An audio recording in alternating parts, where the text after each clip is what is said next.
Hey guys, so Paul here, and I'm just going to introduce you to the nutrition 101 that I've got for you, which is just going to take you basically through the nutrition plan that I want you to start off with.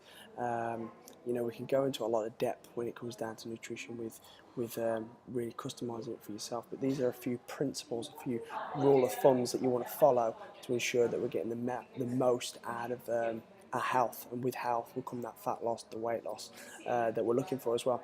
So I've got a mind map thrown up here for you guys that we're just going to go through. And any questions at any time you got, you just post them below, and or post them in the Facebook groups, and I'll get any answers to you. So first thing that I want you to do is obviously clear out the cupboards, because if we own it, then we're certainly going to eat it.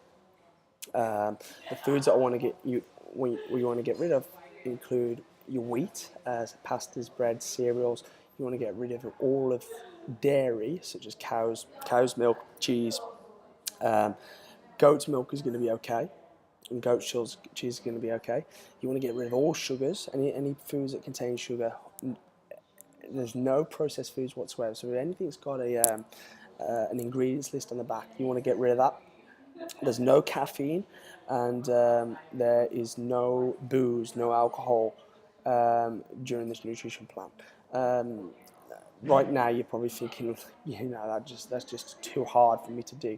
And I don't want you to get overwhelmed by any of the nutrition program at all. This is just the blueprint, the cheat sheet to get the quick results. I'm a coach, so I'm not going to just throw something at you and expect you to do it. I'm going to coach you through it, so we'll implement things, we'll progress things, and that's how I work. So don't worry about doing everything off the bat, with 100% accuracy. We'll get there. We'll make those steps and improve as we go through our journey together, and that's what I'm going to do for you. So that's what I want you to completely get out of the cupboards for at least the next 7 days, next week.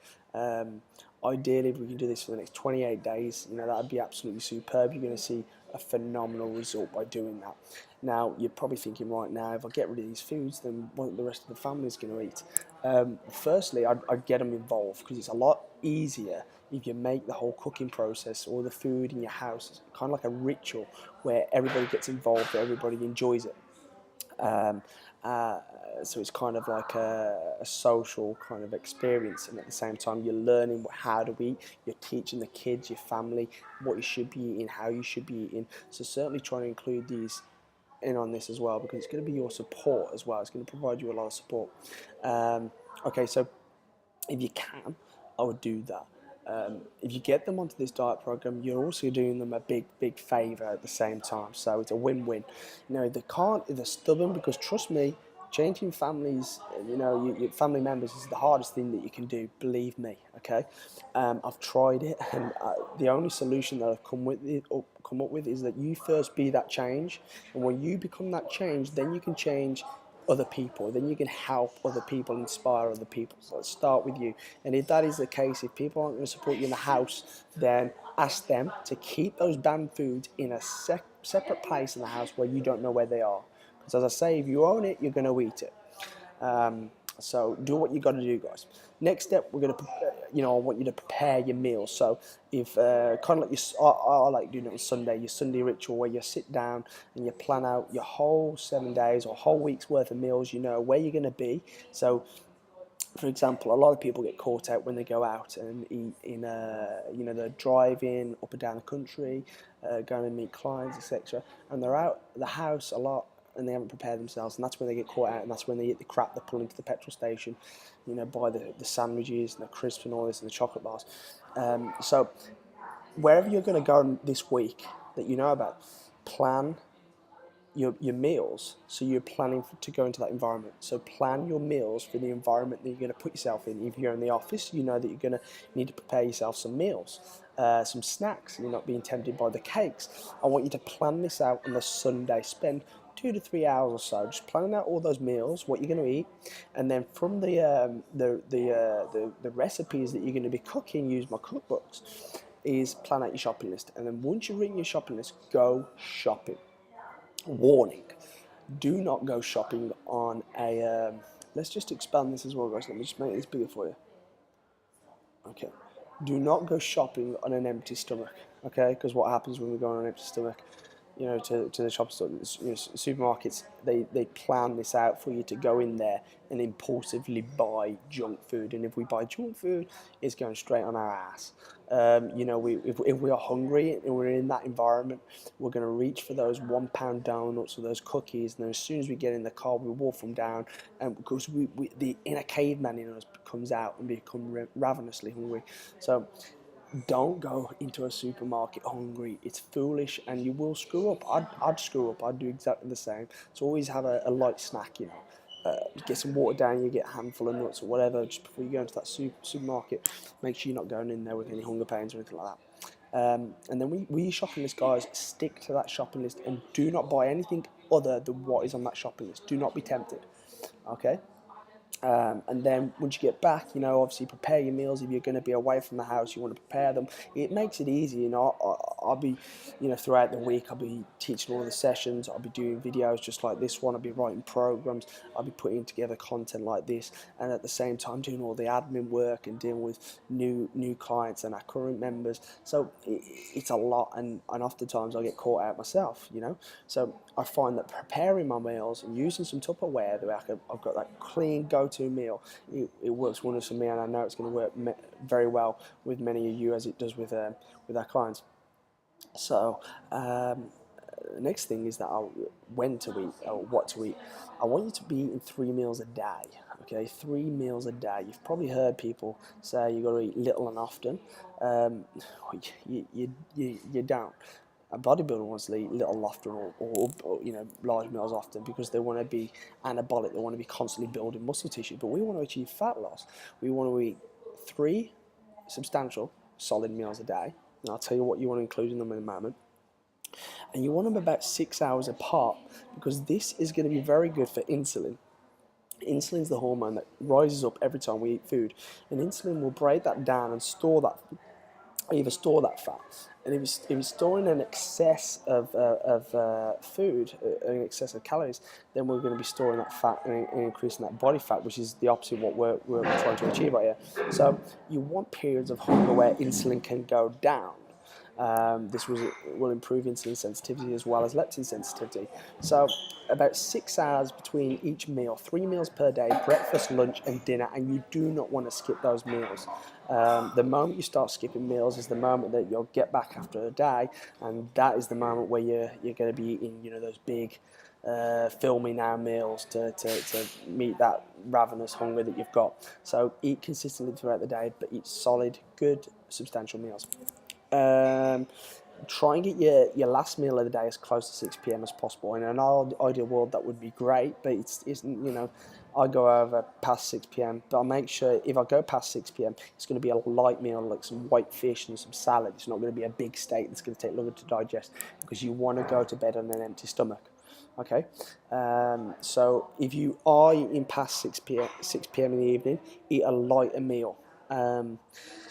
But try and get your evening meal as early as you can. If you're working out, for example, at 7:30, I'd eat around about 5 o'clock, 4:30, 5:30, a meal, let it digest, then go to my workout, and then probably just something like a light post-workout shake after the workout, and that'd be it. That'd be me done. Okay, so and then you obviously want to wake up the following morning, wanting breakfast. The reason why we're doing this as well, guys, is when you go to sleep, insulin needs to be low for growth hormone to go high. When you sleep, growth hormone wants to increase. Okay, it naturally should increase. However, the antichrist of growth hormone is insulin. So if you've got food in your gut before you go to sleep, insulin is going to be high. Growth hormone, which will keep you young, youthful, your skin, healthy, rejuvenate you, keep your mind, your wits about you, keep your energy levels up. It's going to be making you feel fantastic and healthy, and it's what Hollywood, people in Hollywood are spending like $3,000 a shot to be injected into themselves, which is crazy. When you can do it naturally by getting your hormone profile right and your sleep pattern right. We'll talk more about this in the program anyway, but what I want you to focus on right now is going to bed on an empty stomach. In the morning, you wake up ravenously hungry, and we've done some wonderful things for your hormones during that sleep. and for fat loss. Now, how much should I eat? You want to go on a rule of about a palm of protein per meal. So eggs, meat, poultry, fish, all these kinds of foods that we want to eat. And um, obviously, if you are a vegetarian, you look at if you can eat fish or eggs, but you want to get that protein up. Vegetarians in particular would tend to store a lot of body fat around their belly region, and if you can get that protein up, vegetarians always struggle to get the protein up, but you can get that protein up, you start to see that waist narrow and get rid of that spare tire around your gut as well. And then you want a palm of protein and then 2 fists of veggies, so a big serving of veggies per plate, and then 1 thumb portion size of fats and oils, so healthy fats, healthy oils, olive oil, not for cooking with, but for like drizzling on. Extra virgin olive oil is absolutely superb. Some organic real butter, not margarine, not spreadable butter. I want real, ideally grass-fed organic butter, such as the Kerrygold butter. And avocado oils, flax oils.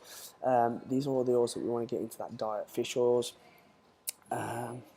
etc. Okay, so you're probably wondering how many carbs should I eat. Well, I've got this rule of thumb where I basically, if you for ladies, if you've got a body fat percentage higher than 30%, if you do, then do not eat carbs, i.e. potatoes, rice, oats, breads, pasta. For now, when we get below that 30%, then we can start introducing them. So if the answer is no, then enjoy a handful of carbs post-workout or for breakfast only. Okay, carbs are the ideal time to eat post-workout. It's going to help to replenish glycogen stores in the muscles and help us burn a lot more fat. Fat's actually burnt in a carbohydrate flame, but we're going to be tending to get more of our carbohydrates, or if not all of them, from our veggies. Sorry about the background noise here as well, guys. I'm just in a Starbucks. Gents as well, if you're 20% or more body fat, again, it's no carbs, rice, potatoes, breads, pasta, etc. And ladies, and fellas, if you're below 20%, then enjoy again a handful of carbs post-workout. Fellas tend to be better with carbs, particularly because they've got more muscle mass than ladies. If a female's got more muscle mass, they tend to deal with carbs a lot better. But again, you're going to get a good sense, and as I take you through this coaching process, you'll get a good sense of what works right for you. So here's some nutrition tricks for more fat loss, guys. I want you to always go to bed on an empty stomach. We've mentioned why we want to do that earlier, and always wake up feeling hungry. I want you to add a thumb portion size of extra virgin olive oil with real butter to your veggies. Now, this is going to do some really amazing things to increase your horny hormones, your testosterone, which is not only going to make your waist narrower, make you a lot stronger, leaner. It's going to make you a lot more assertive, and you'll see the benefits with fat loss by doing that. So, as well as waking up with a boner in the morning, and I'm not just excluding the men here either as well. It works with ladies, so I've been told. So that works really well. Cook with coconut oil, many reasons. Again, it's full of medium chain fatty acids. And they're the right kind of fats that you want to be having. Keep your energy levels high throughout the day, so you won't be needing those carb cravings or anything like that, which is exactly why I want you to do this. It will get rid of those carb cravings, keep them at bay. So what we can do is actually cook with it firstly, because coconut oil is the only oil that doesn't turn toxic at high temperatures. So if you do it in a stir fry, for example, whereas olive oil will. But also because a teaspoon you could have it on the spoon of literally off the spoon, eat the coconut oil off the spoon, or you could put a teaspoon into your green tea. It'll actually speed up your metabolism at the same time as well as keeping those carb cravings away, purely because of the medium chain fatty acids that are found in coconut oil. There's some many health benefits from it as well. Okay, so we're going to finally, I want to talk to you about mindset tactics. I've just put up here, chew your food. Obviously, I'm going to talk more down here about enjoying your food, loving your food, and appreciating it. But chewing your food is very important for your actual diet. It's the start of your digestion. And if you're not chewing your food, it's going straight into your gut, and it's not actually broken down. So it's a lot more stress on the digestive system. We want to eliminate stress, and I'll talk to you more about this throughout the program. We want to eliminate as much stress as we can from the body, so we can enable more fat loss. So I want you to initially just chew your food. Then I want you to start implementing 4 to 5 behavioural goals that you can achieve. Do this every 5 to 10 days to form new habits. Now, there's a mindset video and a goal setting video that I'm gonna that you see with this program as well. So go ahead and click on that video after this one. I'll explain it more, but basically behavioural goals will kind of direct you and tell you what you need to do to achieve a certain goal. For example, an outcome goal will be like, I want to lose a stone in 28 days, but a behavioural goal will say, we've got to do this to achieve that. So I will eat breakfast every morning for the next 10 days, or I will commit to eating protein in every meal for the next 10 days. Always give it a short period time frame as well that you can always achieve. Don't give yourself something too big that you know you're not going to achieve. Always small, little, consistent goals that you can. I love the word commit as well. I'm going to commit to doing this. So that works really well when we're doing this. So, or for example, I will commit to not skipping meals for the next 10 days, which is a brilliant one. A lot of people tend to do this. My mom's terrible for this. A lot of people tend to do this, and it really does affect your thyroid and mess up your metabolism. So we want to be eating those 3 solid, substantial, consistent meals throughout the day. Very important. And okay, remember it's a journey, okay, and you will screw up, all right? We all screw up from time to time, so just remember this, guys. When you fall off the bandwagon, remember that you're only 1 clean meal away from getting back on it, okay? Don't do what everybody else does and wait until Monday. Just get back on that horse and carry on. And you know, you'll always keep your comments and look for the support inside the group, because we're not going to just, you know, follow through. If you're down at the boot camps, we're not just going to follow through this process down at the workouts. We're with you every step of the way. We're on the, you know, on the members site in the Facebook groups, and we're going to give you that support along the way. And this one's, guys, really important. I want you to build a love relationship with food. This is something that a lot of people is a lot of people's problems, because they get such a bad relationship around food, because it's like, I don't know what to eat, or should I be eating this, and there's so much confusion there. It kind of frustrates us, and we get angry a lot of the times. At the same time, if we're short on time and we're struggling with time to prepare foods, it frustrates us. So a lot of people tend to have a real poor relationship with food. So here's what I want you to start doing. Earlier I mentioned about getting the whole family involved and making a real social ritual where you talk about the day, enjoy the foods together. I want you to start enjoying the cooking process. It's a very important one that I want you to start doing. At the same time, I want you to love your food, the flavour, savour it, chew it, and enjoy it. Every time you cook it, you get a real sense of appreciation from what you've made. Then you're going to, at the same time, enjoy it a lot more as well. What time do you close? I'm keeping you here, aren't I? Oh, we've got another 45 minutes. I'm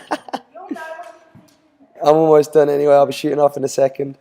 And at the same time, you want to make sure that that food loves you back. And what I mean by that is, if you're eating something that's making you feel crap after, and I'm not just saying, you know, I'm talking about feeling bloatedness, you know, runny nose, stuffy nose, all these triggers of eating wheat in particular. You want to make sure that food, that meal that you've eaten, is loving you back. If it ain't, you know you've screwed up somewhere, and that's where you can go back, and that learning process can happen. So you know that you need to correct something. At the same time, if you know you've eaten a meal and you're feeling good, energized and vibrant and healthy after it, you're on the right path. So it's kind of like you can really figure this out yourself, and when you know and understand yourself, that is the way that you need to eat, because we're all a unique little snowflake, and you've got to figure out what works for you and the way that you need to go for it to sink into your habits. All this is about making those daily habits, and you know, this is the process we're going to go through. So that's your Nutrition 101, guys. If you've got any questions, post it up below. Post some people in the group as well, and let's get cracking with this. All done now.